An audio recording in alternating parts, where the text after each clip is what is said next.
What's up, everybody?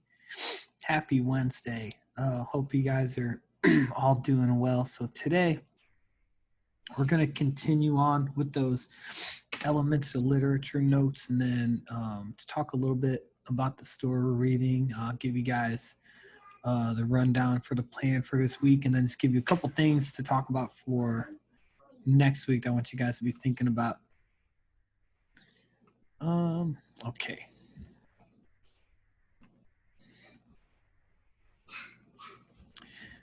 So we're just going to pick up right where we left off with these notes, which I think was a climax. We covered rising action, series of conflicts or events that keep the story moving forward.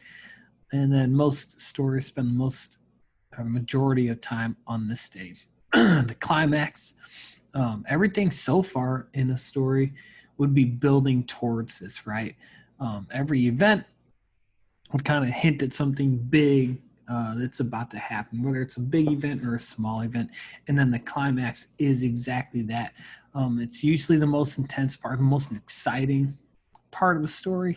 It says it's a turning point for the main character, and we go on to explain a decision will be made that will change the character's past. So they're gonna have to take some type of action or make a decision that's going to affect them moving forward. The falling actions after the climax, but a lot of people confuse this with the resolution. So the falling actions, the actions that lead to the final outcome. So this is after the climax, and sometimes it just seems like, well, I'll just read what it says here because they're saying a lot of the same things. Occurs after the climax and resolves the main conflict. So at this point in the story, the main conflict or main problem is solved. And then loose ends are tied up and the story comes to a close. So a lot of times what you'll see in the falling action is that, the main character, their story gets solved, and then they might show maybe some of the side characters, maybe how their stories get solved, or maybe some smaller conflicts that were brought up in a story. At this time, they kind of show how those things are resolved. And again, they do that here in the falling action. And then we have the resolution, ending of the story. The main character solves his or her problem. It's intended to bring the story to a satisfactory close. So you hope whatever conflict it is, it's resolved in some way. What I tell students to remember, or to kind of help them with separating the falling action and the resolution, is to say, take the falling action, think of that as what events happen, and that's your falling action. Then with the resolution, think of what does the main character learn, right? Or what conclusion do they come to? Maybe it's something as simple as, the main character learned that he should be honest. If it's like maybe like a simple story like that or something. But if you're having a hard time separating the falling action and resolution, try to separate them that way. Falling action is more of events, and then resolution is conclusions, lessons learned, morals of the story, which brings us into the theme, which we'll talk about in a second. But just real quick, we'll talk about conflict and solution. So conflict is the main struggle or complication happening in the story. And it's one of those things that with conflict, not next week, the week after, we're going to take that concept of conflict and we're going to break that down into different types of conflict, into main conflicts, minor conflicts, and then all the different types of conflict that we see in fiction and in some nonfiction texts. But for today, we're just going to look at this definition: the main struggle or complication happening in the story. That's what we call that. And then solution, how the conflict is resolved, again, similar to the resolution. Theme. So when we talk about theme, it is what we're talking about: the main message about life or human nature. So most fiction stories, the author writes it, you could say their purpose is to entertain, right? But I think a lot of times their purpose is to give us some type of lesson, some type of life lesson, right? And they might do that with the whole story. And it might just be a more interesting way of teaching a lesson than just stating it, right? If you think of a text like The Outsiders, which if you were at Lincoln last year in 7th grade, you probably read it. You can take a lot of different themes from that story, right? That S.E. Hinton wrote. And I think some things that she said was, she had some ideas about family, right? So a theme like saying, if your family isn't just like your blood relatives, right? It's kind of what you make of it. Which you saw with Pony Boy and a lot of the people that they had around them. They weren't blood relatives, but you could say that they were family. And I think with what she did in that story is, instead of just putting out I don't even know what she would have put out, but just some message that said, family's more than just blood. You could read that and say, oh, okay, I hear that. But it's much more powerful to see that told through a story and through a character's experience. And that's just one example, right? But authors do that. They have things that they want to share with us, and that's what they do with themes. And then most themes are revealed by one of the following: title of the story, important phrases and statements about big ideas like courage and freedom, and the way characters change, and then the lessons they learn. So it's like they said, those big ideas, right? Things like, we mentioned family, they mentioned courage and freedom, things like your identity and how you see yourself. I think The Outsiders, again, had a lot of things to say about that, with like, you get to decide on your identity. It's not something that's predetermined for you by your family or by the people that you surround yourself with. And I think that's something they talk about, characters changing and lessons they learn. I think that's something that Pony Boy learned in that story, that he wasn't he wasn't just a product of, his neighborhood or his family. He could be more than that. And he had some say in the matter. And that pretty much wraps that up. So, with these elements of literature, it's a ton of stuff that we're going to dive into in greater detail later on.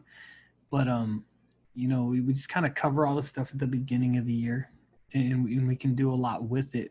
I just want to bring up the plan again. So you guys should, at this point, a lot of you guys did this, have submitted the full pre-reading packet already, which is great. So the first page, with the definitions and pre-reading questions, and then the annotations. So that's why I didn't have you submit the annotations on Monday, just because yesterday, Tuesday, is when I wanted you guys to submit the whole packet, okay?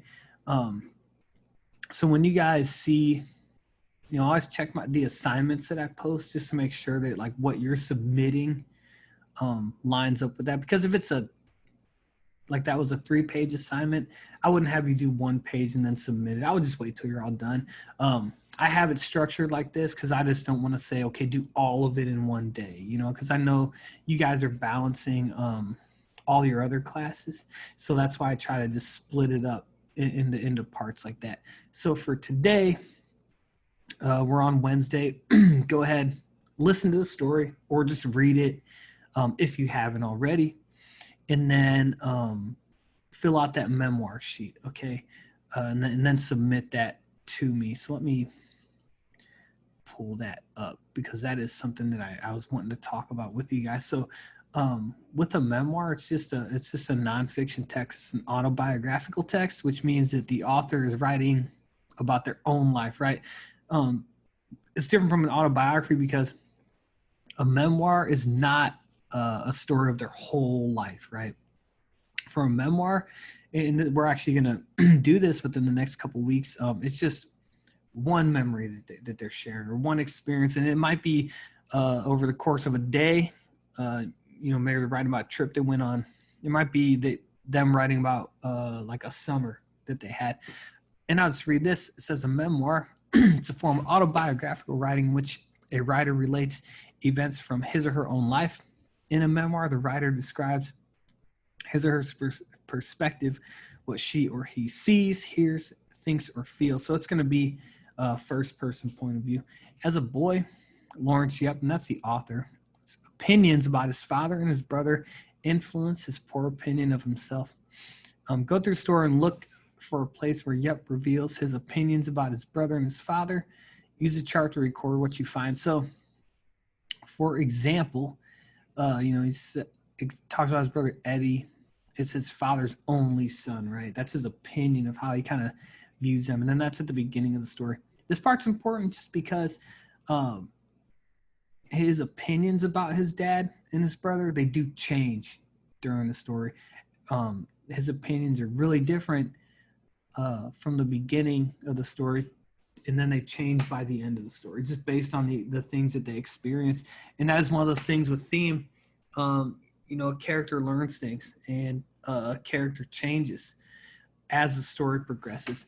So basically what you guys are doing is finding examples that these things you fill out, they don't got to be super long, but do quote the text. So if you're writing from the text, just put in quotation marks.